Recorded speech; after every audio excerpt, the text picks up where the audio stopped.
नमस्कार दोस्तों, आज हम लोग पढ़ने वाले हैं क्लास 11 का ज्योग्राफी सेमेस्टर 1। इससे पहले हम लोगों ने चैप्टर 1 ज्योग्राफी का कंप्लीट कर चुके हैं। आज हम लोग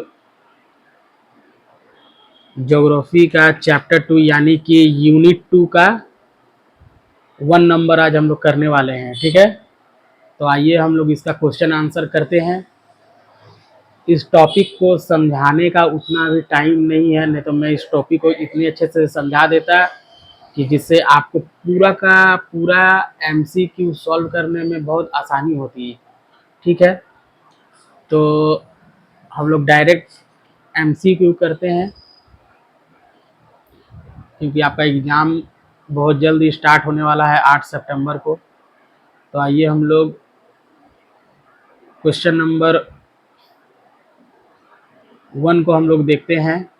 जैसे लिखा हुआ है, क्वेश्चन नंबर 1 बोल रहा है कि पृथ्वी की उत्पत्ति से संबंधित वायव राशि परिकल्पना का प्रतिपादन किसने किया। वायव का मतलब होता है गैस। ठीक है, वायव का मतलब होता है गैस। ये वायव राशि का सिद्धांत कांट के द्वारा दिया गया था। ठीक है, तो हमारा आंसर हो जाएगा ऑप्शन बी, कांट हो जाएगा। ठीक है, कांट ने वायव राशि की परिकल्पना प्रस्तुत की थी। वायव का मतलब होता है गैस। यहाँ तक क्लियर है। उसके बाद क्वेश्चन नंबर 2 को हम लोग देखेंगे। क्वेश्चन नंबर 2 में दिया कि पृथ्वी की उत्पत्ति से संबंधित द्वैतारक परिकल्पना प्रस्तुत की गई है। तो देखिए, पृथ्वी की उत्पत्ति में एक तारा का सिद्धांत है, दूसरा दो तारा का सिद्धांत है। एक तारा के सिद्धांत में पृथ्वी की उत्पत्ति एक तारा के द्वारा हुआ है, उसे एक तारा सिद्धांत कहते हैं।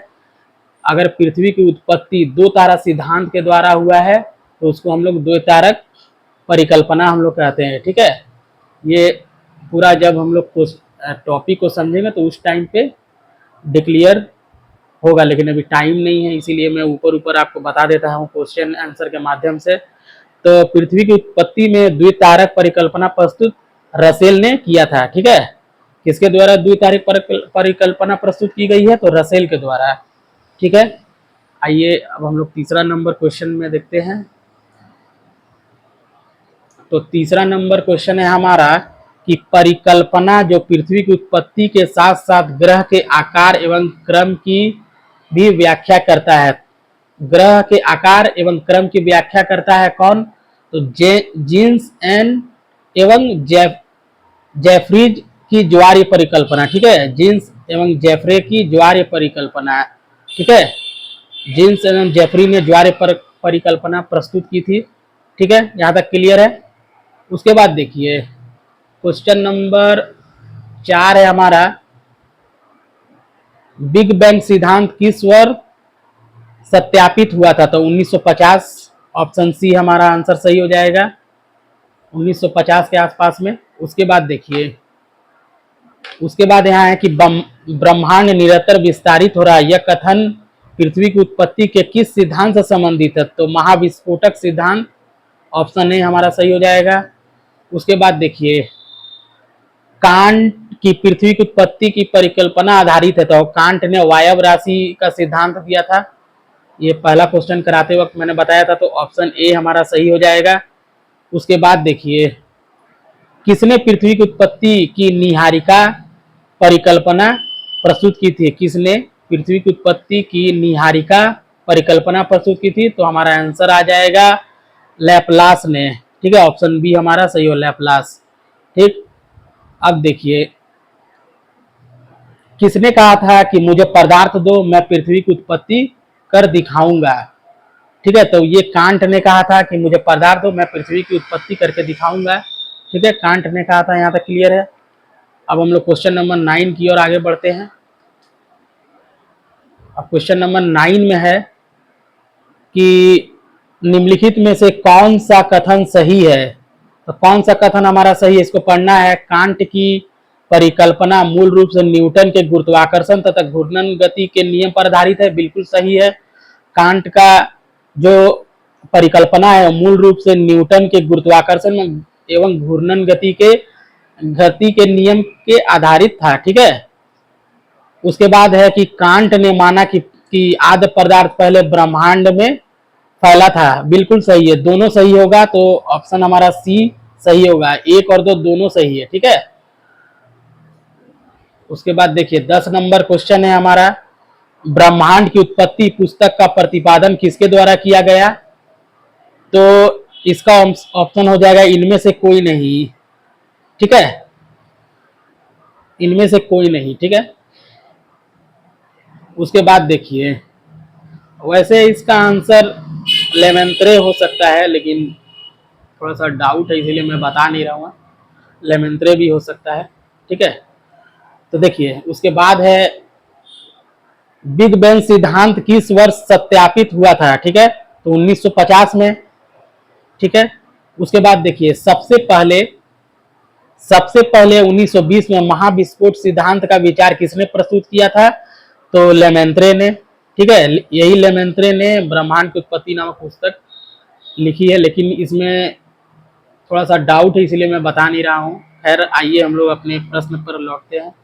तो देखिए 12 नंबर बोल रहा है कि सबसे पहले 1920 में महाविस्फोटक सिद्धांत का विचार किसने प्रस्तुत किया था? तो लेमेंत्रे ने, ठीक है, यहाँ आंसर सही हो जाएगा। उसके बाद देखिए मतलब ऑप्शन बी सही है। अब देखिए क्वेश्चन नंबर 13 में हम लोग लौटते हैं। आद्य पदार्थ में कौन सी विशेषता नहीं होती है? पूछा है कौन सा विशेषता नहीं है। आप लोग जब भी क्वेश्चन सॉल्व कीजिएगा तो क्वेश्चन को ठीक से पढ़िएगा कि पूछ क्या रहा है, ठीक है। तो देखिए, तो क्या है आद्य पदार्थ की विशेषता, पहले उसको जानते हैं। ये कठोर होता है, ये ठंडा होता है, ये गतिहीन होता है, ठीक है। ठंडा होगा, आद्य पदार्थ का विशेषता है कठोर होगा, ठंडा होगा, गतिहीन होगा, ठीक है, लेकिन बहुत तीव्र से घूमने वाला नहीं होगा, ठीक है। तो यही इसका आंसर हो जाएगा, यही बहुत तीव्र से नहीं घूमता है। आद्य पदार्थ कठोर होगा, ठंडा होगा, गतिहीन होगा, ठीक है, घूमता नहीं है वो। जब गतिहीन ही है तो घूमेगा क्यों, ठीक है। तो ऑप्शन डी हमारा आंसर सही हो जाएगा। उसके बाद देखिए, पृथ्वी की उत्पत्ति के संबंध में सर्वप्रथम परिकल्पना किसने प्रस्तुत किया था? तो इसका आंसर हो जाएगा ऑप्शन ए डी बफन ने, ठीक है। उसके बाद देखिए 15 नंबर क्वेश्चन देखिए, पृथ्वी पृथ्वी या ब्रह्मांड की उत्पत्ति से संबंधित इनमें से कौन सा परिकल्पना ठीक ढंग से मेल नहीं खाता है? कौन मेल नहीं खाता है, माफ कीजिएगा, कौन ठीक से मेल खाता है, ठीक है। तो हमारा आंसर हो जाएगा ज्वार्य परिकल्पना। ज्वार्य परिकल्पना किसने दिया था? जेम्स जीन्स एंड जेफरीज ने, ठीक है। तो ऑप्शन सी हमारा सही हो जाएगा, 15 का ऑप्शन सी सही है। उसके बाद देखिए, उसके बाद आ जाएगा हमारा 2 नंबर रिक्त खाली स्थानों को भरो, ठीक है। तो ज्वार्य परिकल्पना के अनुसार सूर्य आदि काल में गैस था, ठीक है। खाली स्थान एक विशाल पिंड था, तो क्या था? गैस का पिंड था, ठीक है। 21 का 2 नंबर का हो जाएगा यहाँ पे 2.1 का, मतलब 1 नंबर क्वेश्चन। ज्वार्य परिकल्पना के अनुसार सूर्य आदि काल में खाली स्थान एक विशाल पिंड था, तो गैस का पिंड था, ठीक है। यहाँ ठीक है, क्लियर है, गैस हो जाएगा आंसर। उसके बाद सन 1929 में डैश नामक विद्वान ने ज्वार्य परिकल्पना पर संशोधन प्रस्तुत किया था, तो जेफरीन हो जाएगा आंसर, ठीक है। जेफरीज आंसर सही हो जाएगा, ठीक है। उसके बाद बिग बैंग सिद्धांत का प्रयोग खाली स्थान द्वारा किया गया, किसके द्वारा किया गया? तो यहां हो जाएगा फ्रेड हॉयल द्वारा किया गया, ठीक है। उसके बाद नेक्स्ट है हमारा पृथ्वी की उत्पत्ति का सबसे प्राचीन सिद्धांत कौन सा है? तो बिग बैंग सिद्धांत है, ठीक है, बिग बैंग हो जाएगा हमारा आंसर। उसके बाद कांट का सिद्धांत डैश के गुरुत्वाकर्षण और गति के नियम पर आधारित था, तो इससे पहले कांट का नियम किस पर आधारित है? न्यूटन के गति पर आधारित है, ठीक है। तो न्यूटन हमारा आंसर सही हो जाएगा, ठीक है। यहाँ तक क्लियर है, कोई दिक्कत नहीं ना है? कांट का सिद्धांत किस पर आधारित है? न्यूटन के गति के और नियम पर आधारित था, तो न्यूटन हमारा आंसर सही हो जाएगा, ठीक है। उसके बाद देखिए, उसके बाद मैचिंग वाला आ गया हमारा 3 नंबर, सही जोड़े मिलाइए। तो सही जोड़ा मिलाना है। एक तारक सिद्धांत किसने दिया था? कांट ने। एक तारक सिद्धांत का मतलब पृथ्वी की उत्पत्ति या ब्रह्मांड की उत्पत्ति एक तारा के द्वारा हुआ है, उसे हम लोग एक तारक सिद्धांत कहते हैं। तो सबसे पहले किसने प्रस्तुत किया था? कांट ने। और द्वितारक सिद्धांत यानी कि ब्रह्मांड की उत्पत्ति दो तारा से हुआ है, तो यह सिद्धांत ही दिया था जेम्स एंड जीन्स ने। ठीक है, हो जाएगा यहाँ ब्रह्मांड विस्तारित सिद्धांत, तो एडविन हब्बल के द्वारा। ठीक है, स्थिर अवस्था का सिद्धांत फ्रेड हॉयल के द्वारा। ठीक है, तो हमारा आंसर हो जाएगा ऑप्शन नंबर डी होगा। यहाँ बी लिखा हुआ है, आप लोग सुधार लीजिएगा, डी कर दीजिएगा। ठीक है, ये हमारा सही हो जाएगा। यहाँ तक क्लियर है, कोई दिक्कत? उसके बाद देखिए,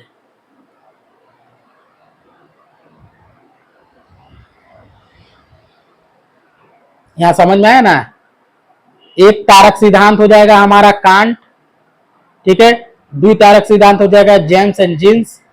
उसका ब्रह्मांड विस्तारित सिद्धांत हो जाएगा हमारा एडविन हब्बल हो जाएगा। स्थिर अवस्था का सिद्धांत हो जाएगा फ्रेड हॉयल। ठीक है, इसका आंसर हो जाएगा हमारा ऑप्शन नंबर डी। ठीक है, यहां तक क्लियर, कोई दिक्कत नहीं है। उसके बाद आगे हम लोग बढ़ते हैं। अब देखिए यहाँ पे ज्वार सिद्धांत जेम्स एंड जीन्स। ठीक है, वायव राशि का सिद्धांत हो जाएगा निहारिका। ठीक है, उसके बाद यह तारों का समूह को कहते हैं आकाशगंगा। ठीक है, महाविस्फोट सिद्धांत हो जाएगा हमारा 13.7 अरब वर्ष पूर्व। ठीक है, तो ऑप्शन नंबर बी हमारा सही हो जाएगा। ठीक है, यहां तक क्लियर। अब हम लोग 4 नंबर में देखिए, सत्य और असत्य आधारित प्रश्न है। देखिए आदिकाल, यहाँ पे देखिए आदिकालीन पदार्थ के कण गतिहीन एवं ठंडे थे, बिल्कुल सही है, सही है। उसके बाद देखिए जीन्स के अनुसार आदिकाल में सूर्य एक विशाल ठोस पिंड के रूप में था, ये गलत हो जाएगा। उसके बाद देखिए बिग बैंग के अवशिष्ट कण को कॉस्मिक माइक्रोवेव बैकग्राउंड कहा जाता है, बिल्कुल सही है। उसके बाद देखिए ब्रह्मांड के अज्ञात ऊर्जा को दर्शाने के लिए वैज्ञानिक डार्क शब्द का प्रयोग करते हैं, बिल्कुल सही है। उसके बाद देखिए बिग बैंग की घटना पहले ब्रह्मांड में अति छोटे गोलक के रूप में था, ये वाला गलत हो जाएगा। ठीक है, उसके बाद देखिए 5 नंबर, निम्नलिखित में से चित्र देखकर बताइए कौन सा कथन चित्र से मेल नहीं खाता है। कौन सा चित्र से मेल नहीं खाता है? तो ठीक है, ये बिग बैंग का ए नंबर में यह चित्र बिग बैंग सिद्धांत का है, बिल्कुल सही है, यह है बिग बैंग का। ठीक है, यह बिग बैंग का चित्र है, बिल्कुल सही है। उसके बाद इसके सबसे निचले बिंदु को एकल पिंड कहा जाता है, बिल्कुल इसको एकल पिंड कहा जाता है। ठीक है, यह भी सही होगा। इस एकल पिंड में केवल एक बार विस्फोट होता है, नहीं बार बार विस्फोट होता है, ये गलत हो जाएगा। ठीक है, इस चित्र की आकृति गुब्बारे से मिलती है, यहाँ लगभग लोगों को मिलती है, तो ये सही हो जाएगा। ठीक है, उसके बाद देखिए 6 नंबर है, अभिकथन एवं कारण आधारित प्रश्न है। ठीक है, तो इसको हम लोग देखते हैं। अभिकथन कह रहा है ए नंबर की ब्रह्मांड तारे धूलकण और गैस गुरुत्वाकर्षण एक साथ बंधे हुए थे, बिल्कुल सत्य है, ये सही है।